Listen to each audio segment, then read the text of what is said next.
Bom, pessoal, não sei se vocês fizeram a pausa aí. Vamos voltar então, de qualquer forma. A gente vai falar agora um pouquinho sobre a capacidade do canal, né? Como eu já adiantei para vocês, o que a gente vai querer saber aqui é o quanto que eu consigo transmitir num canal, né? Ou seja, eu tenho um canal de transmissão, um meio de transmissão qualquer. Quantos bits por segundo eu consigo transmitir nesse meio? Então a ideia é tentar ter uma noção de quanto que eu consigo transmitir no meio, e isso vai variar, claro, de meio para meio, tem um monte de variável que pode entrar aqui no meio do caminho, né?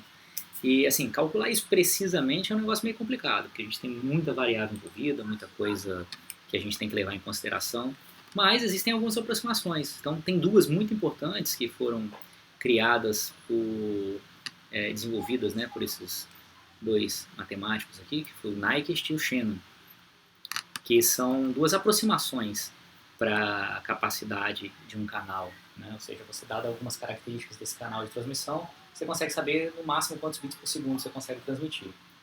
Nota que todas as duas, elas são meio que limites teóricos, então na prática às vezes você consegue um pouco menos do que isso. Mas com certeza mais do que o que eles estão falando você não vai conseguir. Então já dá uma boa ideia, uma boa noção aí, inclusive para você comparar os canais, ver qual que é melhor, qual que é pior, coisas desse tipo, né? Então vamos lá, vamos falar sobre essas duas formas de se calcular a capacidade de canal. Primeiro a gente vai começar com o Nyquist, né? O Nyquist, por que a gente vai começar com ele? Porque ele é o modelo mais teórico, talvez mais irreal, vamos dizer assim. Se você usar só o Nyquist para calcular a capacidade de transmissão de um canal, você não está levando em consideração a presença de ruído, ou seja, está no mundo ideal. E o mundo ideal não existe, né? Então sempre que a gente está transmitindo, o menor que seja o ruído que incida sobre o canal, sempre vai existir ruído. Mesmo na fibra ótica, o ruído vai ser muito menor, mas ruído existe. Né? A fibra ótica tem menos ruído porque ele sofre menos problemas porque como usa corrente elétrica, né? Sofre menos interferências eletromagnéticas. Mas ainda tem ruído. É menor, mas existe. Canal sem ruído não existe. Mas ele faz uma aproximação com um canal sem ruído.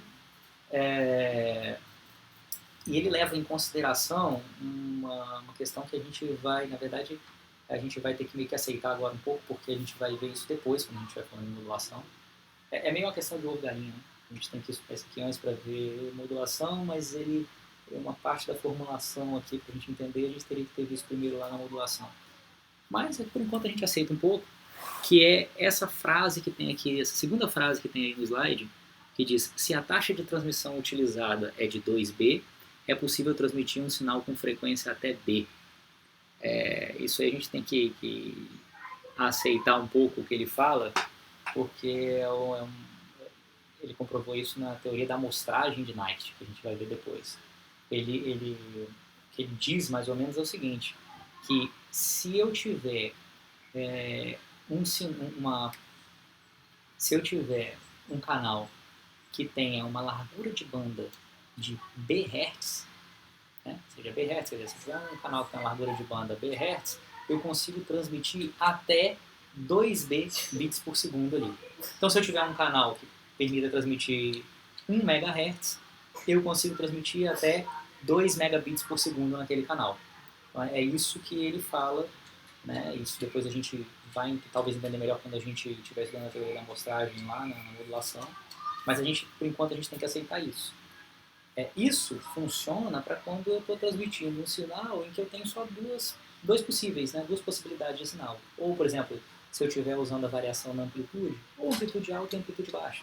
Amplitude alta para representar o bit 1, amplitude baixa para representar o bit 0. Quando isso é verdade, né? Então, num canal que tem uma frequência de Bhz, uma faixa de frequência de transmissão de Bhz, ou largura de bandas, como preferirem, de Bhz, eu consigo transmitir um sinal de 2B bits por segundo. Mas eu posso aumentar o número de níveis também. Quanto mais níveis eu estiver usando, mais bits eu transmito por vez, né? Então a gente viu que se eu estivesse usando 4 níveis diferentes, eu consigo transmitir 2 bits. Se eu estiver usando 8 níveis diferentes, eu consigo transmitir 3 bits de cada vez, né? Porque com 3 bits eu tenho 8 possíveis combinações, né? De 0, 0, 0 até 1, 1, 1, se eu contar em binário, tem 8 combinações possíveis, e eu associo cada uma delas a um dos níveis. É sempre uma potência de 2, né? Então, se eu quiser transmitir 4 bits de cada vez, eu preciso de 16 níveis. Se eu quiser transmitir 5 bits de cada vez, 32 níveis, e assim por diante, né? É sempre uma potência de 2. Se eu quiser transmitir 5 níveis 5 bits de uma vez, eu preciso de 2 elevado a 5 níveis diferentes. Então, o que dá 32 níveis diferentes. Se eu quiser transmitir 6 bits de uma vez, eu preciso de 2 elevado a 6 níveis diferentes, né? 64. A função inversa do exponencial, 2 elevado a x, né? É o log na base 2. Então, se eu quiser saber a capacidade real de um canal, eu preciso, ele chegou à conclusão que a fórmula a ser usada é essa equação que está aí, ó. A capacidade do canal, que é representada aqui por C, é igual a 2b, que é a quantidade de bits por segundo que eu consigo transmitir nesse canal, vezes log na base 2 de m, onde m é o número de níveis, né? Então, quanto mais níveis eu tiver, mais bits de cada vez eu consigo transmitir, então a capacidade do canal. Então, a ideia é que C, a capacidade do canal, é 2b, onde b é a largura de banda do canal, vezes log na base 2 de m, tá certo? Já falei com vocês que quanto mais níveis eu tiver, mais difícil é construir o transmissor-receptor, porque ele fica mais suscetível a ruídos. Os níveis ficam muito mais próximos um do outro, e aí qualquer ruidinho transforma um nível no outro, e aí já complica a minha transmissão. Então, na teoria, pode não ter limite aqui, isso aqui podia ter uma capacidade infinita, é só botar infinitos níveis, né? Mas na prática a gente tem um limite nisso aí. Mas o Unite não considera esse limite prático. Bom, vamos fazer um exemplozinho aqui, ó, para a gente ver isso aí funcionando. É uma equação bem simples, mas qual a capacidade de canal, qual a capacidade de um canal sem ruído, com largura de banda de 3 kHz, transmitindo com apenas 2 níveis.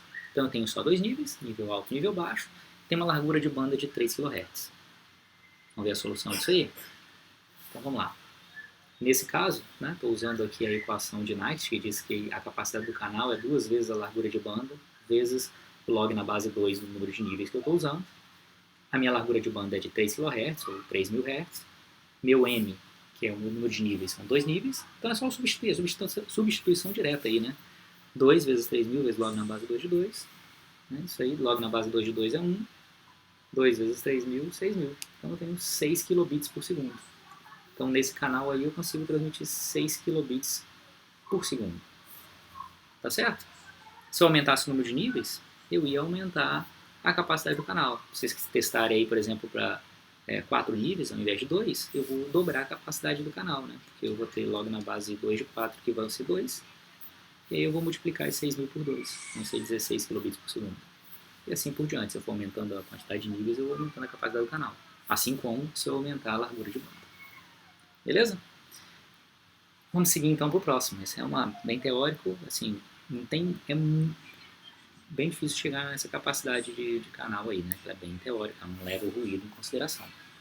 Mas aí teve um outro cara chamado Shannon que criou toda uma teoria da informação e tal, e que ele propôs uma equação mais realista para a capacidade do canal, na qual ele leva em consideração a existência de ruído. Ou seja, tem ruído presente, tem presença de ruído, tem ruído interferindo direto na transmissão, e isso vai interferir direto na capacidade do canal. Então a ideia é que quanto maior o ruído, mais taxa de erro eu tenho, e aí mais complicada é a minha transmissão. E para isso, na equação, se usa a relação sinal-ruído. Lembra que eu falei com vocês da relação sinal-ruído? Relação sinal-ruído, que é o SNR, quanto maior a relação sinal-ruído, melhor para a minha transmissão. Porque maior a relação sinal-ruído é quantas vezes o sinal é maior do que o ruído. Então, quanto maior a relação sinal-ruído, quer dizer que o meu sinal é muito grande e o meu ruído é muito pequeno. Então, tá bom, eu vou ter pouca interferência. Se a relação sinal-ruído for pequena, quer dizer que o meu sinal é poucas vezes maior do que o meu ruído. Então o ruído já pode interferir muito no sinal, ele já não é tão insignificante assim. A relação sinal-ruído, ela pode ser dada de duas formas, né? Como é uma divisão, normalmente a intensidade do sinal dividida pela intensidade do ruído, potência do sinal dividida por potência do ruído, eu tenho um sinal adimensional, né? É uma grandeza adimensional, não tem uma dimensão para ela. Não é bits, não é nada, é um número. Né? Que é quantas vezes um é maior do que o outro, o sinal é maior do que o ruído. Às vezes esse número pode ser muito grande, então é comum, em algumas vezes, representar a relação sinal-ruído usando uma terminologia que são os decibéis. Né? Já devem ter ouvido falar em decibéis para som, é mesmo conceito. Os decibéis você está pegando essa relação sinal-ruído e botando uma escala logarítmica. Então eu pego a relação sinal-ruído linear e faço 10 vezes o log na base 10 dela, e aí eu tenho a relação sinal-ruído em decibéis. Isso é só para vocês saberem. Aqui nos exercícios a gente normalmente vai dar a relação sinal-ruído de forma linear, então é só jogá-la direto na equação. Não precisa calcular essa parte de decibéis do log, mas é só para vocês saberem que às vezes pode acontecer de vocês pegarem um caso em que a relação sinal-ruído é dada em decibéis. Né? Aqui, o que o Shannon falou é essa equação aí, ó, que a capacidade do canal é B, que é a largura de banda, vezes log na base 2, de 1 mais SNR. Então, a relação sinal-ruído mais 1. Calcula a relação sinal-ruído mais 1, tira log na base 2, multiplica pelo B, que é a largura de banda do canal, e aí você vai ter a capacidade do canal. Como eu falei com vocês, isso também é um limite teórico. Então, na prática, você consegue uma capacidade ainda um pouco menor que isso, mas isso já te dá uma boa ideia aí do que pode ser, é próximo disso, tá certo? Vamos usar na prática, então, nesse nosso exemplo aí. Um exemplo muito parecido com o anterior, porque quero saber a capacidade de canal de um canal que tem a largura de banda de 3 kHz também, só que agora eu estou dizendo que a relação sinal-ruído é 1023. 1023 não é um número mágico, é um exemplo aqui que na verdade eu coloquei para somar com 1 da 1024, que é uma potência de 2, aí fica mais fácil calcular, log na base 2, né? Mas não precisa ser necessariamente uma coisa... O SNR não precisa ser um número assim não, pode ser um número totalmente quebrado. Né? No nosso exemplo aqui, só substituição direta, né? A equação lá que é a capacidade do canal, que é B log na base 2 de 1 mais SNR, o B, que é a largura de banda, a gente falou que são 3 kHz, ou seja, 3.000 Hz, relação sinal-ruído 1023, substituindo aí, ó, a capacidade do canal vai ser 3.000 vezes log na base 2 de 1 mais 1023, né, que é 1024. Então, log na base 2 de 1024 tá 1204 no slide, né, tá errado, é 1024. Vai dar 10, então eu vou ter 3.000 vezes 10, 30.000, ou seja, 30 kilobits por segundo. O resultado aí vai sempre em bits por segundo, né, se eu estiver usando Hertz. Então eu vou ter uma capacidade de canal de 30 kilobits por segundo se eu tiver essa relação sinal-ruído e essa largura de banda. Nota que quanto maior for a relação sinal-ruído, maior vai dar esse valor aí, né? Porque menos o ruído vai influenciar no canal. Beleza? Mas olha só, então, a capacidade de canal, rememorando aqui, a capacidade do canal de Naicht leva em consideração só o número de níveis que eu estou usando, sem levar em consideração a relação sinal-ruído, né? Sem levar em consideração o ruído. E a capacidade de canal de Shannon leva em consideração o ruído, a existência de ruído. Né? E aí tem um negócio interessante que você pode usar mesclando as duas proposições aí, que é o seguinte. Imagina aqui, nesse caso agora aqui, exatamente usando esse mesmo exemplo, em que eu tenho um canal de 3 kHz com relação ao sinal-ruído de 1023, né? Cheguei à conclusão que a capacidade do canal são de 30 kbps por segundo.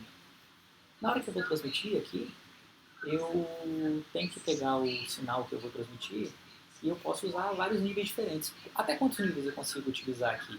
Até quantos níveis eu vou conseguir utilizar? Porque se eu já tenho uma ideia de ruído, eu já posso olhar. Se eu usar mais do que tantos níveis, vai ficar meio inviável eu diferenciar um sinal do outro, porque o ruído já vai começar a interferir no meu sinal.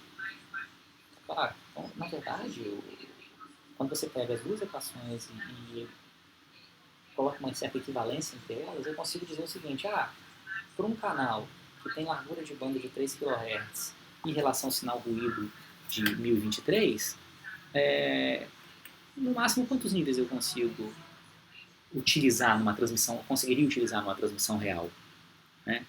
Ou seja, formulando melhor a pergunta aí, ó, qual então o número máximo de níveis que eu posso utilizar nesse canal com largura de banda de 3 kHz e relação sinal-ruído de 1023 para que eu tenha uma transmissão de sucesso, né? Porque eu não tenho problemas na transmissão. Olha só, se eu olhar a equação da capacidade do canal de acordo com Shannon, eu tenho aí que C é igual a B vezes log na base 2 de 1 mais SNR. Se eu olhar a equação segundo Naicht, eu tenho aqui que C igual a 2B vezes log na base 2 de M. Posso igualar as duas equações, as duas são de capacidade do canal. Capacidade de canal é um só. Então, se eu igualar as duas, eu vou ter que B log na base 2 de 1 mais SNR é igual a 2B log na base 2 de M. Opa, Posso cortar o B com B dos dois lados aí. Vou ter que o log na base 2 de 1 mais SNR é igual a 2 log na base 2 de M. Né? Só para poder ficar tudo dentro do log na base 2, eu posso pegar esse 2 aqui e colocar ele para dentro do log na base 2 como uma potência, ou seja, 2 vezes o log de alguma coisa é o log de alguma coisa elevado a 2. 3 vezes o log de alguma coisa é o log de alguma coisa elevado a 3. 4 vezes o log de alguma coisa é o log de alguma coisa elevado a 4. Então aqui, isso é propriedade logarítmica lá, estou só lembrando aí vocês, né? Então eu poderia dizer que o log na base 2 de 1 mais SNR é igual ao log na base 2 de M ao quadrado. Posso cortar log na base 2 com log na base 2, e eu posso ficar só com 1 mais SNR igual a M ao quadrado. Aí é fácil calcular, né? O M ao quadrado é igual a número de níveis, né? Que eu estou usando ao quadrado é 1 mais SNR, que é 1024. E aí o número de níveis é a raiz quadrada de 1024, que são 32 níveis. Ou seja, se eu tiver um canal com largura de banda de 3 kHz e relação sinal ruído de 1023, usando essas duas equações, né, igualando as duas equações, eu consigo chegar à conclusão que eu consigo usar no máximo 32 níveis. Ou se eu usar mais do que 32 níveis para transmitir, com essa relação sinal-ruído já vai ficar ruim, já não vai dar certo. Certo? Então dá pra gente usar isso aí bem legal. Pode ser, nesse caso aqui, o número de níveis deu uma potência de 2 direitinho. O número de níveis que a gente usa sempre tem que ser uma potência de 2. Porque a gente usa para transmitir bits. Então, a quantidade de níveis diferentes, a quantidade de combinações diferentes que eu consigo ter quando eu estou transmitindo um bit são 2. 2 bits, 4. 3 bits, 8 combinações diferentes. 4 bits, 16. 5 bits, 32. Então é sempre uma potência de 2, o número de combinações diferentes, o número de níveis que eu posso usar. Então, se por acaso eu fizer essa conta aqui e der um número de níveis que seja diferente de uma potência de 2, eu tenho, no fundo, o que eu consigo usar na realidade é a potência de 2 logo abaixo do que eu calculei. Então, se eu calculasse aqui e desse 31, eu não podia usar 32 níveis, nem 31 níveis, que não faz sentido. O máximo de níveis que eu ia poder usar seriam 16 níveis, que é a potência de 2 logo abaixo do que eu calculei. Beleza? 32 eu não poderia usar, que estaria acima do que eu calculei. Eu tenho que pegar a potência de 2 que está dentro do que eu calculo. Ou seja, se eu chegasse à conclusão que M era igual a 31, na verdade o que eu poderia usar era no máximo 16 níveis. Beleza? Bom, pessoal, por hoje é isso aí. A gente vai encerrar com essa parte de capacidade de canal. Vocês podem brincar aí à vontade. Eu vou botar depois uma lista de exercício de capacidade de canal aí para vocês. Não valendo nota, não valendo nada, só para vocês exercitarem. E, como a gente falou, tem um questionário lá para vocês fazerem. 5 perguntinhas. 2 perguntas são de capacidade de canal, para vocês fazerem contas de capacidade de canal.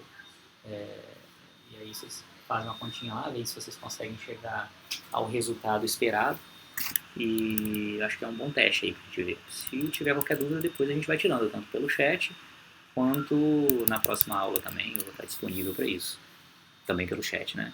Então, ou ao longo da semana, se vocês quiserem, podem mandar e-mail, podem usar os recursos pelo APA, vocês podem usar os recursos aí que vocês acharem mais adequados. Beleza? Então, até a semana que vem para vocês. Um abraço.